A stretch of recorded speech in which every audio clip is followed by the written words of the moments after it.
हर पीर से जुमा अपने फेवरेट शो न्यूज़ आई को यूट्यूब पर देखने के लिए डॉन न्यूज़ के ऑफिशियल यूट्यूब चैनल पर आइए, उसको सब्सक्राइब कीजिए और बेल आइकन को प्रेस कीजिए।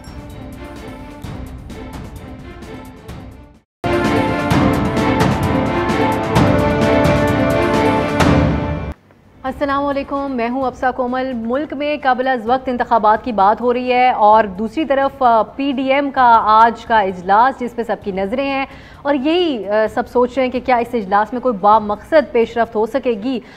थोड़ी देर में प्रेस कॉन्फ्रेंस भी इस सिलसिले में आप देख लेंगे, लेकिन जो खबरें हमें हमारे नुमाइंदों से ज़राए से मौसूल हो रही हैं वो यही हैं कि इस इजलास में आइंदा की मुल्की सूरत हाल पर भी बात की गई। ख़ित्ते की जो बिलखुसूस अफ़गानिस्तान में बदलती हुई सूरत हाल है, इन सब के ऊपर तो बात हुई, लेकिन शहबाज शरीफ साहब ने तजवीज़ दी कि महंगाई के खिलाफ मुल्क गिर मुहिम तहरीक चलाई जाए। दूसरी तरफ इजलास में इलेक्शन रिफॉर्म्स की सख्त मुखालफत करने पर भी इत्तलात के मुताबिक जोर दिया गया और ईवीएम जो मामला है, इलेक्ट्रॉनिक वोटिंग मशीन का, जो हुकूमत के दिल के बहुत करीब है, उसकी हवाले से भी हुकूमत को सख्त पीडीएम की तरफ से टफ टाइम देने की बात की गई है। मजीद हतमी बातें हमें उस प्रेस कॉन्फ्रेंस से ही पता चलेंगी जो पीडीएम के रहनुमा करेंगे। ये भी आपको बता दें कि बिलावल भुट्टो ये बात कह चुके हैं कि उनकी जमात के सिवा तमाम जो जमातें हैं वो नर्सरियों की पैदावार हैं। उनका ये भी कहना था कि पीडीएम विफाक और पंजाब हुकूमत के खिलाफ तहरीक अदम एतमाद लाए, उनका हम साथ देंगे। दूसरी तरफ बिलावल भुट्टो का बार बार अमरीका जाना और अमरीकी सदर जो बाइडन की तरफ से इमरान खान साहब को फ़ोन तक ना करना, इसके ऊपर भी आज के प्रोग्राम में हम बात करेंगे कि क्या ये कोई इशारा है ख़ास तौर पे मुल्की सूरत हाल को देखते हुए, और जो ज़रा इशारे भी दिए जा रहे हैं। पीपल्स पार्टी आजकल फेवरेट है, इस हवाले से भी बात हो रही है। और तीसरा ये भी कि वफाकी काबीना में अहम वजारतों में तो तारीख़ी मरतबा इस हुकूमत के दौरान रद्दोबदल हुआ, लेकिन पंजाब में भी 3 साल में 5 तर्जुमान तब्दील किए गए। क्यों इस अंदाज में पीटीआई अपने अरकान को ओहदों से बगैर कोई वजह ना आवाम को बताते हैं, ना बज़ाहिर लगता है कि उनको बताते हैं। जैसे फिरदौस आशिक अवान साहिबा को साइड लाइन कर दिया गया और आप सब ने टीवी पे मनाजिर देखे उनके साथ क्या पेश आई। ऐसा सलूक क्यों किया जाता है पीटीआई की तरफ से उन लोगों के साथ जो बड़े अहम होते हैं एक लम्हा। इन सारे मामलात के ऊपर हम बात करेंगे और हमारे साथ हैं पार्टी के रहनुमा फैसल करीम कुंडी साहब और मशहूर व मारूफ पाकिस्तानी सियासी तज्ज़ियाकार इरशाद भट्टी साहब भी मेरे साथ। बड़े वक्त बाद हमारी मुलाकात भी हो रही है और इनसे हम इनका तज्ज़िया जानेंगे और थोड़ी देर में हम कोशिश करेंगे कि हमें पीटीआई से भी कोई ज्वाइन कर ले। सदाकत अब्बासी साहब इंशाल्लाह हमारे साथ होंगे। भट्टी साहब आप थोड़ा पीएमएलएन की कर लें, आज उनकी तरफ से तर्जुमानी कर लें पीएमएलएन वो सारे बड़े मसरूफ़ हैं। कुंडी साहब से आगाज़ कर लेती हूँ।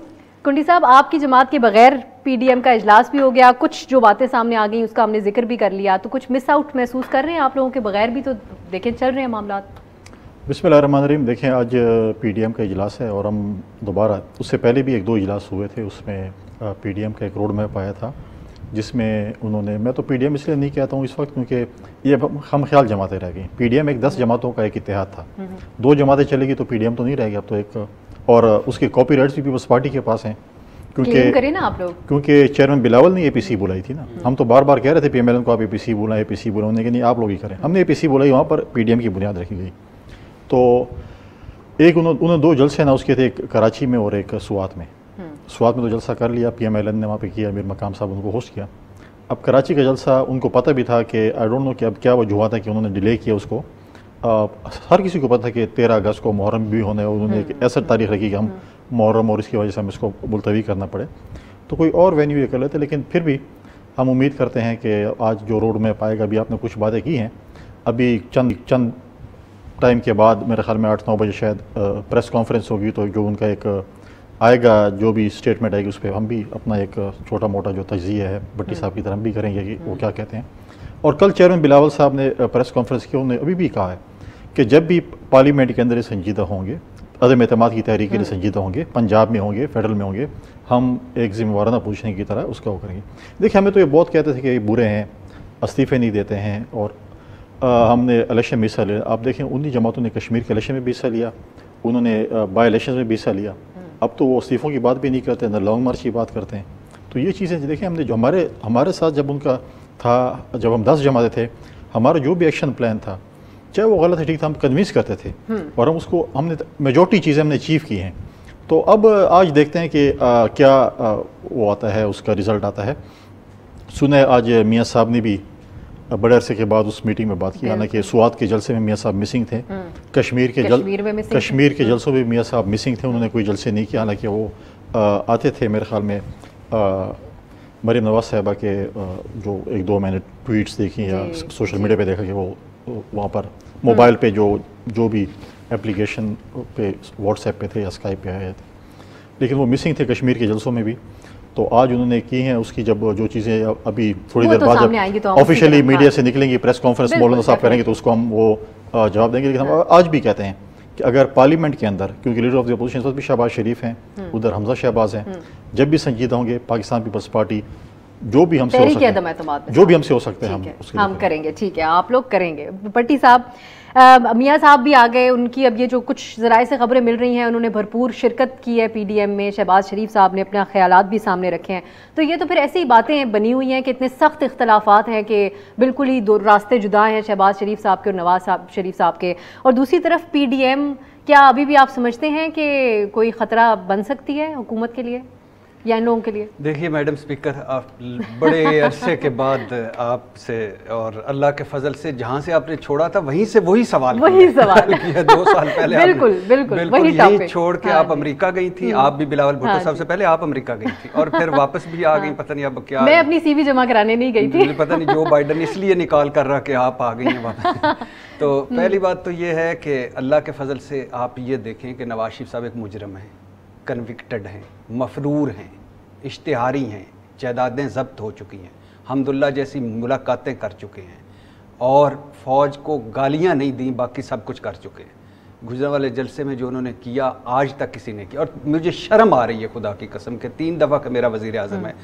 हमारे हिस्से में क्या आती है कि वोट को इज़्ज़त, सिविलियन बालादस्ती और 72 साल हिस्ट्री। इंग्लैंड के हिस्से में क्या है? Avenfield, Hasan Hussain, Ishaq Dar, Salman, Rolls Royce और पेंट हाउस बैरी कज़ाक और जायदादें। हमारे हिस्से, हम गरीबों के हिस्से में नारों के अलावा ट्रक की बत्ती के पीछे कुछ नहीं नजर आया। वहाँ सारे कोई देखे इंग्लैंड का कोई वज़ीर आज़म हो जिसने सारी जायदाद लेके अमेरिका गया हो, कोई अमेरिका का वज़ीर आज़म हो या सदर हो या उनका कोई ओहदेदार हो जो सारी जायदादें लेके बरतानिया है। मौलाना साहब ने बात करनी शुरू कर दी है शहबाज शरीफ साहब के साथ, तो पहले वो दिखा देते हैं नाज़रीन को, हम यहीं से कंटिन्यू करेंगे। ब्रेक की तरफ जाएंगे।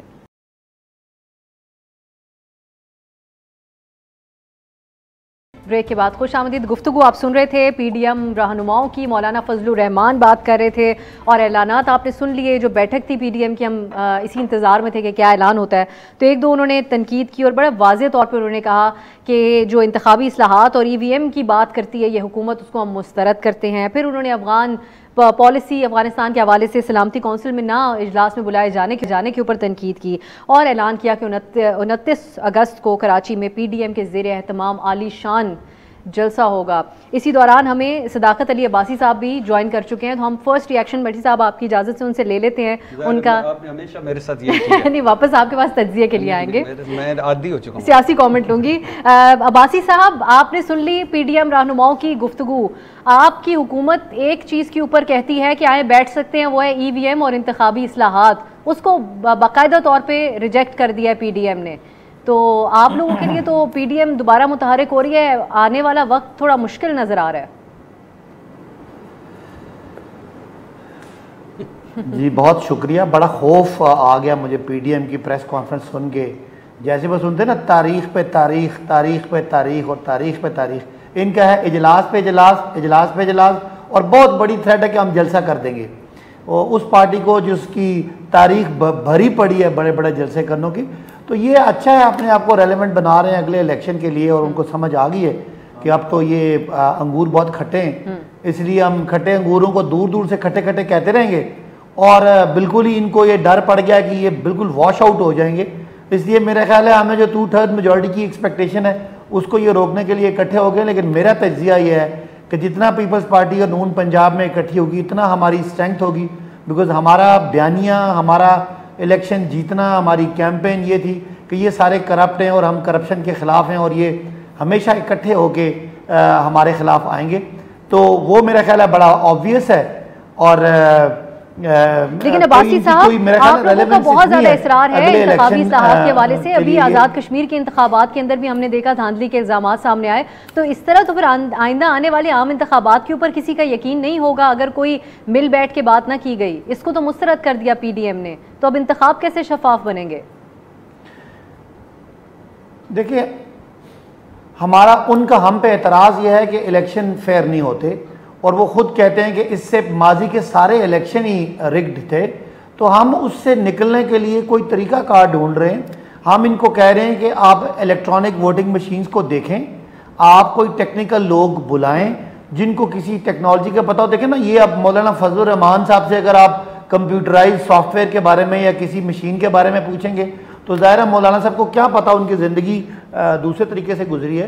तो हमने इन्हें कहा है कि ये पॉलिटिकल पार्टीज अपने टेक्निकल एक्सपर्ट्स जो IT एक्सपर्ट्स, लेकिन उसका चांस हमें कम नजर आता है। उनको दूर करें कि ये मशीन किसी तरह सुने ना, हमारा इख्तलाफ देखे ना, उनसे हमारा इख्तलाफ ही यही है। और बार बार यही कहते हैं कि जी वोट को इज्जत दो। हम कहते हैं आए वोट की इज्जत को पूरी तरह सिक्योर करते हैं, उससे वो भाग जाते हैं। मुझे आप हाल बता देना, इलेक्शन धांधली ना हो, तरीकाकार पुराना हो, ठीक है जी, पुराना तरीकाकार फेल हो चुका है, नए तरीकाकार में मैं जाना नहीं है। ये यकीन है, क्योंकि ये वन पॉइंट एजेंडा था भट्टी साहब जिसके ऊपर हुकूमत ऑफर अगर करती थी। मैंने प्राइम मिनिस्टर इमरान खान साहब की तरफ से रिक्वेस्ट का लफ्ज़ पहली दफ़ा सुना, लेकिन बजट तकरीर जब उन्होंने की तो उन्होंने कहा रिक्वेस्ट करता हूँ कि इंतखाबी इस्लाहात पे आके बैठ जाएं। तो आपको ये कैसा मुजाहिरा लगा PDM का, जो भी थोड़ी देर पहले गुफ्तगू हुई है मौलाना साहब की? देखिए, PDM तो ख़त्म हो चुकी। वो जैसे कॉपीराइट्स इनके पास है, पीपल्स पार्टी। मुझे अभी तक हैरत है कि अभी तक इन्होंने क्यों नहीं किया कि PDM का नाम क्यों नहीं, हालांकि कॉपीराइट्स का होना बड़ा अहम है, बड़ा अहम है। और दूसरी सबसे पहले मुझे वो मौलाना साहब ने जो कौम को खुशखबरी सुनाई है, आफ्ताब शेरपाव सीनियर नायब सदर बन गए। इस महंगाई अब ख़त्म हो जाएगी, बेरोज़गारी मुक जाएगी और हमारे मुल्क के 80% मसाइल हल हो जाएंगे, क्योंकि आफ्ताब शेरपाव आ गए। पता है ये कौन है आफ्ताब शेरपाव? जिन ये ब्रॉडशीट को जो लगाया गया था ना, उस वक्त से करप्शन में मुब्तला, और उस वक्त से क्या क्या नहीं किया हुआ इन्होंने बदकिस्मती से। और फिर इनको ये इश्तिहारी थे, इनको बुलाकर वजीर दाखिला बना दिया गया मुशर्रफ साहब ने।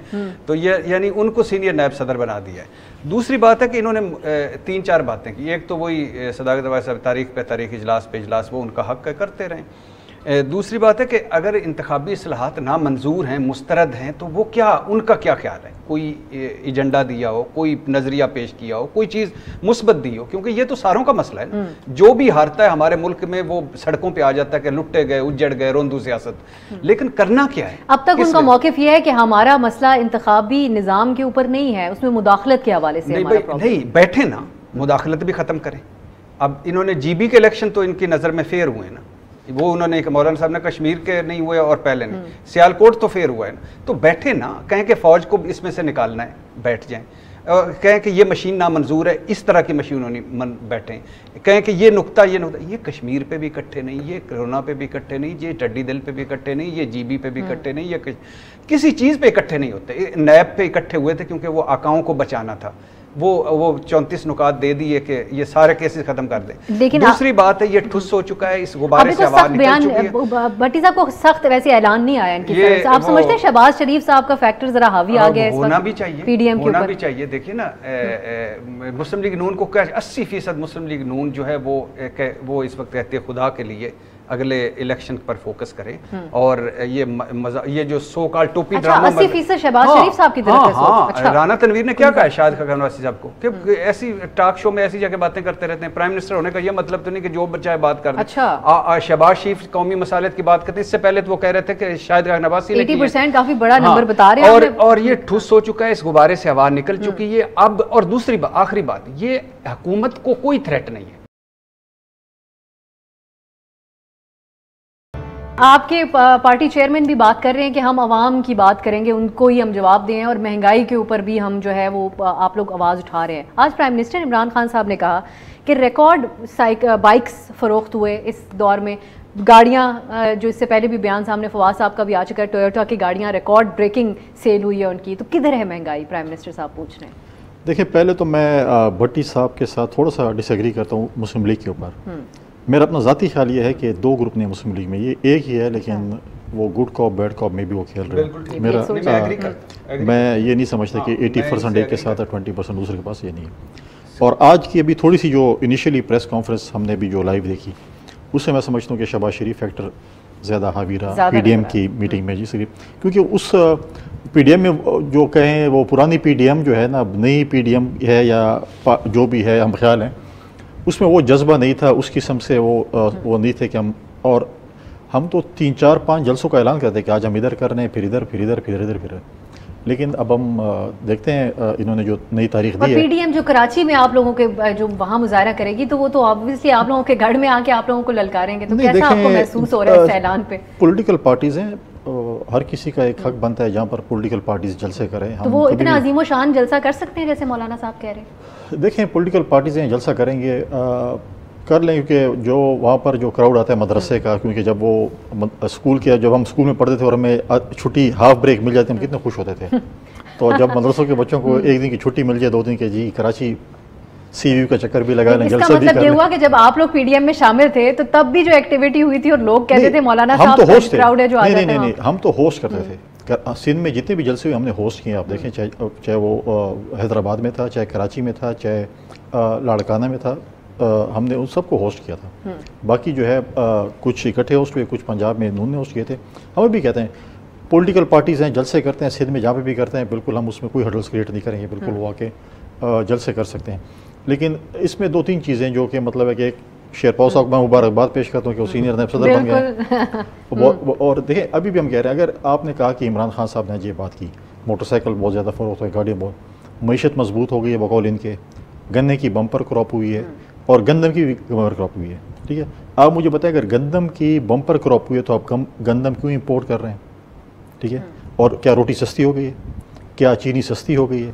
क्या चाय दवाइयाँ सस्ती हो गई हैं?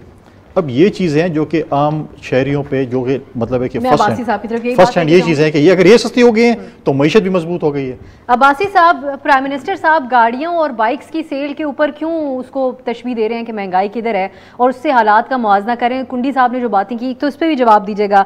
दूसरा, बहुत बावसूख जो सहाफ़ी हैं वो बात करें कि प्राइम मिनिस्टर इमरान खान साहब भी अर्ली इलेक्शंस की बात कर रहे हैं, तो क्या ऐसा होने जा रहा है, अर्ली इलेक्शन होने जा रहे हैं? देखिए, पहले जो मईशत का सवाल था, बड़ा सीरियस बात है। मईशत की 3-4 चीज़ें इकट्ठी डिस्कस होती हैं। एक बेरोज़गारी होती है कि रोज़गार बढ़ रहा है, मुल्क में आमदनी बढ़ रही है लोगों की, मुल्क में एक्टिविटी है कि नहीं है, मुल्क में टैक्स रेवेन्यू इकट्ठा हो रहा है कि नहीं हो रहा, और मुल्क में महंगाई कितनी है। 4-5 चीज़ें होती हैं जिसको डिस्कस किया जाता है। आपने महंगाई एक अलग बात है और मोटरसाइकिलों के सेल एक अलग बात है। मोटरसाइकिलों के सेल 2 चीज़ें शो करती है। एक शो करती है कि ख़रीदने वाले लोग हैं, उनके पास ख़रीदने की ताकत है, जिसको हम परचेसिंग पावर कहते हैं। दूसरा ये कि जब मोटरसाइकिल बनेगा, फैक्ट्री चलेगी, फैक्ट्री में मुलाजमत आएगी, रोज़गार बनेगा, आमदनी बनेगी, उससे ट्रिकल डाउन इफेक्ट होगा। जब मोटरसाइकिल बिकेंगे, उसके जो लोग उससे अमीर होंगे वो चीज़ें ख़रीदेंगे। इससे एक साइकिल चलता है जिसको हम बिज़नेस साइकिल कहते हैं या इकोनॉमिक साइकिल कहते हैं, या माशी सरगर्मियों का एक पूरा चेन बनती है। उनका मामला उससे है, इसका महंगाई से कोई ताल्लुक़ नहीं है। वो उन्होंने आपको कहा है कि मईशत बहाल हो गई है, लोगों की आसूदगी ज़्यादा हो गई है, शायद क्योंकि किसान को बड़ा अच्छा रिवॉर्ड मिला है, 1100 अरब रुपया फालतू या ये जो मेरे भाई कुंडी साहब जो अरबों पति हैं, हाँ। इनको वो उसका फायदा नहीं होगा। अच्छा। उनका फायदा सिर्फ उन लोगों को होगा जो एक खास आम आपको फायदा होगा। ताकि जो सब्सिडी है, कुंडी साहब सुन लें, अभी 100 रुपए की सब्सिडी को अगर 20 लोग अवेल करते हैं तो वो सब्सिडी सिर्फ को मिलेगी, तो वो ज्यादा फायदा होगा। इस तरह महंगाई से बचाएंगे। बाकी मईशत जब फैलती है, जब ग्रोथ आती है, उससे साथ महंगाई भी अब ये सब कुछ अगले आम इंतखाबात से पहले मुमकिन हो सकता है। बासी साहब, ये मुझे एक ब्रेक आना है, मैं वापस आके आपसे पूछूंगी कि जो बातें और दावे आप लोग करते हैं वो हमेशा एक ही होते हैं कि हमने ये करना है और वो करना है। बजट तकरीर में भी हमने बहुत सी ऐसी बातें सुनी, लेकिन हालात उससे मुताबिकत नहीं रखते। एक ब्रेक की तरफ जाएंगे, वापस आके बहुत से अहम सवालात हैं, उन पर बात करेंगे। ब्रेक के बाद खुश आमदीद। आज के प्रोग्राम में बात हो रही है PDM जो एक बार फिर से मुतारिक हो रही है। आपने सुन ली गुफ्तगू मौलाना फजलुर रहमान और PDM के रहनुमाओं की, और इसको से कितना थ्रेटेंड महसूस कर रही है इस वक्त पीपल्स पार्टी या PTI की हुकूमत। इरशाद भट्टी साहब, आप आपकी तरफ मैं ये मामला लेके आऊँगी कि PTI इनके दिल के बड़ा करीब होता है कभी कभी कोई शख्स, और उसके बाद जिस तरह फिरदौस आशिक अवान साहिबा के साथ हुआ, इसी तरह जहांगीर तरीन साहब का जो पूरा मामला बना, फिर ओन चौधरी साहब जो कि हर जगह उनके बारे में हेडलाइन बनती थी, बड़े पुरअसरार तरीके से प्राइम मिनिस्टर साहब के साथ होते थे, उनका भी इस्तीफ़ा। तो ऐसी क्या वजह है PTI के अंदर के इतने बुरे तरीके से जब कोई निकाला जाता है, और फिर फिरदौस साहिबा को क्या कोई और अहम पोजीशन दी जा रही है? देखिए, एक तो PTI की शरिस्त में बेवफाई है, अच्छा। हर जाईपन, नंबर 1। नंबर 2 फैसला साजी, जल्द फैसला साजी या गलत फैसला साजी। नंबर 3 मुशावरत की कमी। नासिर दुरानी साहब थे, इनके सुरखेल जिन्होंने ना पोस्टर बोए थे, अल्लाह उनकी मगफरत करे, बख्शिश फरमाए, इन्होंने उनको बेचा, KPK में बेचा कि हम ये हैं वो नासिर दुरानी से KPK मॉडल। पंजाब में आए, चाय का कप इमरान खान साहब ने नहीं पूछा। शब्बर जैदी साहब आए, वो हम बच्चे अब गब्बर से नहीं शब्बर से डरा करेंगे, हाँ, और आए और फिर जिस तरह गए और आजकल वो क्या कर रहे हैं। अच्छा, ओन चौधरी साहब पहले वज़ीर आज़म बने, घर से निकाला। ओन चौधरी नूरा था, जैसे भुट्टो साहब का एक नूरा होता था ना ख़ास, इस तरह नूरा था इमरान खान का, घर से निकाला, फिर वफाक से निकाला, अब फिर पंजाब से निकाल दिया। तानिया हैदरस लाए और जहांगीर तरीन फैक्टर और उसकी वजह से निकाल दिया, वो बेचारी मुलाकात के लिए तरसती रही। फिरदौस आशिक अवान साहब, पहले तो उनको सलाम कि उन्होंने 0/0/0 बुज़दार साहब की कारकर्दगी को जिस तरह खूबसूरती से पेंट किया और जिस तरह किया। अच्छा, वो शहजाद अकबर और आज़म खान के कमरे में बैठ के जिस तरह इधर वफाक से उनको निकाला, और मुझे 2-3 मशीर मिले, उन्होंने कहा कि ये हमारी जेबें उनके स्कैंडल से भरी पड़ी हैं। इमरान खान साहब से मिले, वो पंजाब में चली गई। अब पंजाब से फिर जिस तरह निकाला और पंजाब असम्बली में जिस तरह दाखिल नहीं होने दिया, ये भी एक है। अच्छा, फिर उसके बाद असद उमर जाना आना, रात सपहर तक असद उमर के कसीदे गाए जा रहे थे और रात को एक व्हाट्सएप मैसेज पे निकाल दिया। आमिर कियानी साहब अद्वियात का, अगर वो उन बेकसूर हैं, मुझे तो नहीं पता, मुझे तो कहा गया कि सुनाया गया, पता चला कि वो अद्वियात के स्कैंडल में टीका लगा गए, उनको उधर से निकाला सेहत से और फिर पार्टी का बना दिया।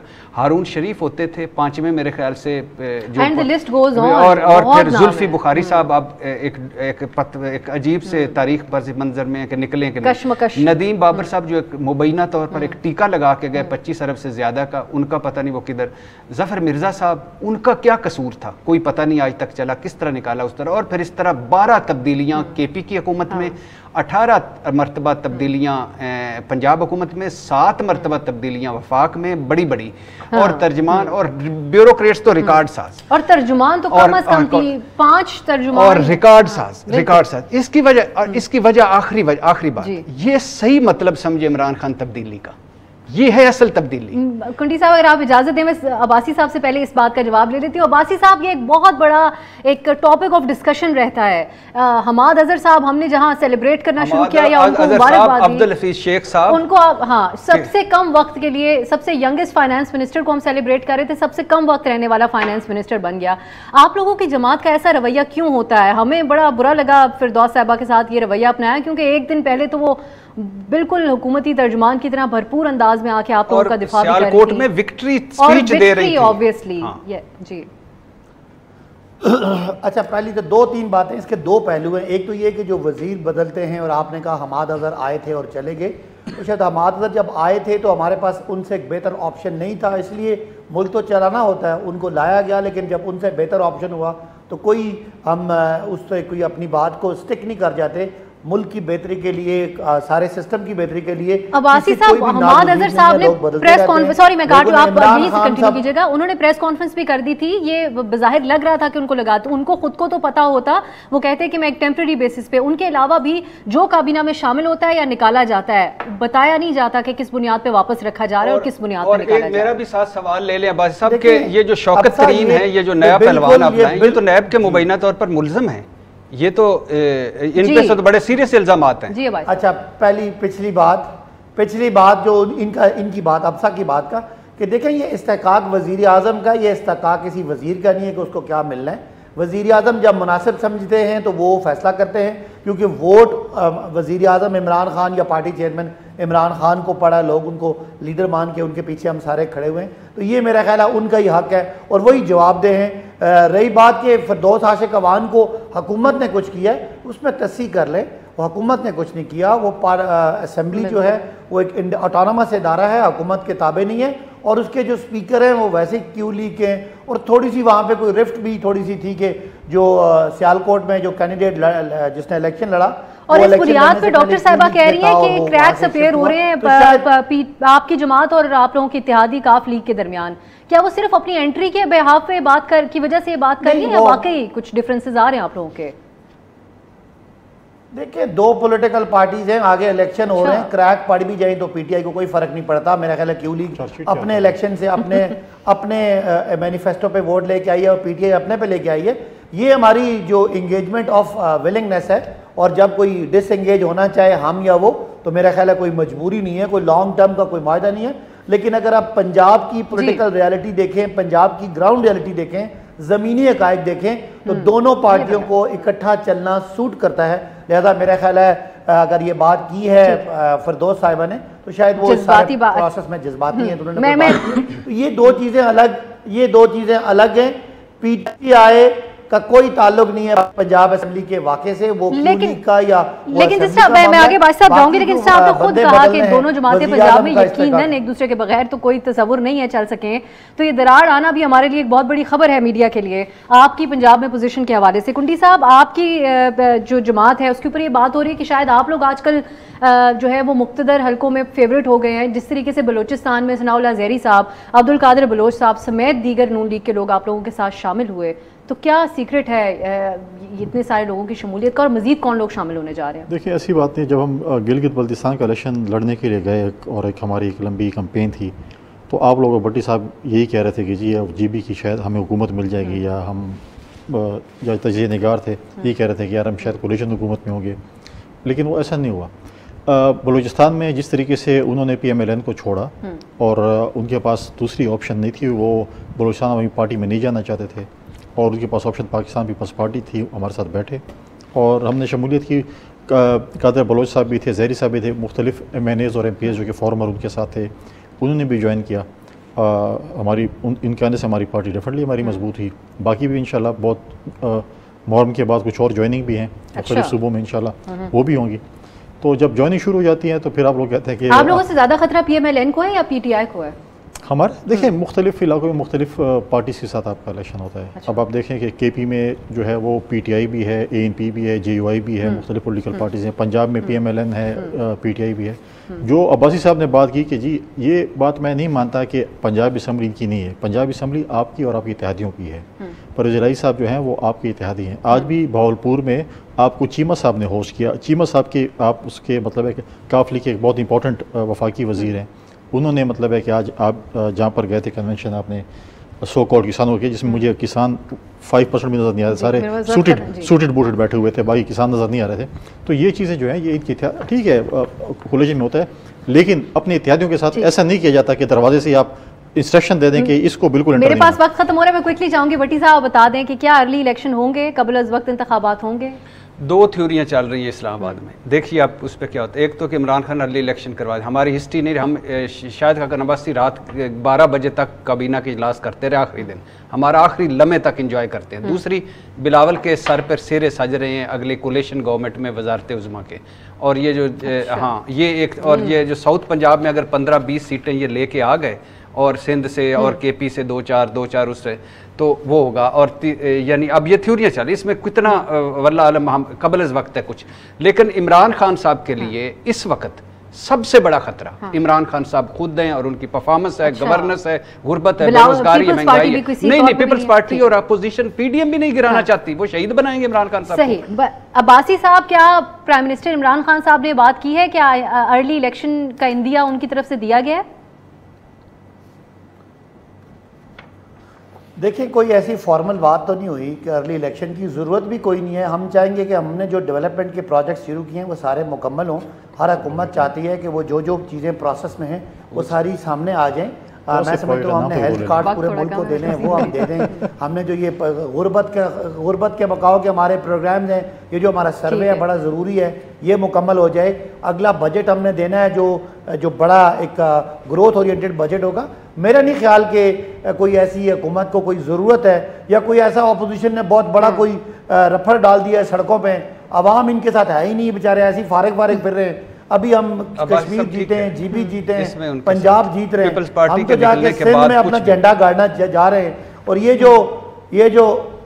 जो भट्टी साहब के दोस्त जितने तज्जियाकार हैं, यार इनका भी हक बनता है। आपसे एग्री कर रहे हैं वैसे तो सर हम तो आपसे एग्री करके हल्की ढोलकी आपकी तारीफें कर रहे हैं कि अल्लाह भाग लगे रहें, अब कुछ करें आवाम के लिए। अच्छा, हालात ऐसे हैं कि कोई ऑपोजिशन की किसी तरफ से कोई किसी हाथ नहीं पड़ रहा। अंधेरे में तीर चलाने से क्या, कोई ना कोई खबरें। पीपल्स पार्टी पंजाब में 250 वोटें लेती है, कुंडी साहब 250-300 वोटें लेती है। पंजाब सबसे बड़ा पीपल्स पार्टी ने उनको उम्रे पे भिजवाया जो खुशाब में 300। तो मेरा नहीं ख्याल कि पीपल्स पार्टी, आप बताएं ना, आप भी तो सिंध में ही काम करते हैं, आपकी सिंध में कितने वोट थे? वोट लेगी आपकी नून और पीटीआई के साथ। कराची में पहले आप ऊपर से फर्स्ट थे, आखिरी मर्तबा नीचे से फर्स्ट आए हैं। सुन लें, आप 350 सीटों में पंजाब में आपकी 4 या 5 सीटें, हम सिंध में दूसरी बड़ी पार्टी है। आने वाले वक्तों में मजीद पेशकदमी करने जा रहे हैं प्राइम मिनिस्टर। ले लिया है, अब आपका सिंध में झंडे आप तो पूरे बेइज्जती की है। कहां वजीर आला, कहां स्पेशल असिस्टेंट, उसको आप यहां घर तो दे दे, कम से कम वो घर भी आप उसको नहीं दे रहे हैं। मेरे पास वक्त खत्म हो गया। बहुत बहुत शुक्रिया आपका सदाकत अली बासी साहब, करीम कुंडी साहब और खास तौर पर इरशाद भट्टी साहब, बड़ा रिस्क लेके आज उन्होंने शिरकत की है। बहुत बहुत शुक्रिया आपका। ये आने वाला वक्त ही बताएगा। बहुत सी चीज़ें आज मिस भी हो गई, लेकिन आने वाले शोज़ में हम ज़रूर सियासी पहलुओं पर, खास तौर पर बिलावल भुट्टो के अमरीका के बार बार जो दौरे चल रहे हैं, इसके ऊपर भी ज़रूर बात करेंगे। आज के लिए इजाज़त दीजिए, खुदा हाफिज़।